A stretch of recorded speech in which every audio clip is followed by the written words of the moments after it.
असत्वा इदमग्र आसीत् ततो वै सदजायत तदात्मानग् स्वयमकुरत तस्मात् तत्सुकृतमुच्यत इति यद्वै तत्सुकृतं रसो वै सः रसगृह्येवायं लब्ध्वा नन्दी भवति को ह्येवान्यात् कः प्राण्यात् यदेष आकाश आनन्दो न स्यात् एष ह्येवानन्दयाति यदा ह्येवैष एतस्मिन्नदृश्ये नात्म्ये निरुक्ते निलयने भयं प्रतिष्ठां विन्दते अथ सो भयं गतो भवति यदा ह्येवैष एतस्मिन्नुदरमन्तरं कुरुते अथ तस्य भयं भवति तद्वेव भयं विदुषो मन्वानस्य తదప్యేష శ్లోకో భవతి.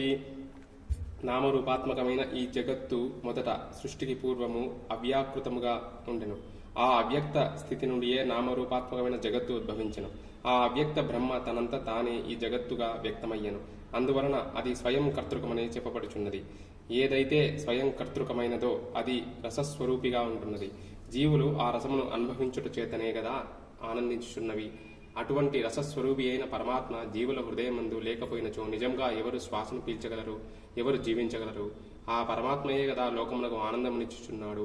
ఉపాసకుడు ఎప్పుడైతే అదృశ్యము, అశరీరము, అనిర్వచనీయము, ఆధారరహితము అయినట్టి పరమాత్మతో నిరాకార నిర్గుణ పరబ్రహ్మముతో ఐక్య స్థితిని పొందుతాడో అప్పుడు అతడు భయరహిత స్థితిని పొందుచున్నాడు.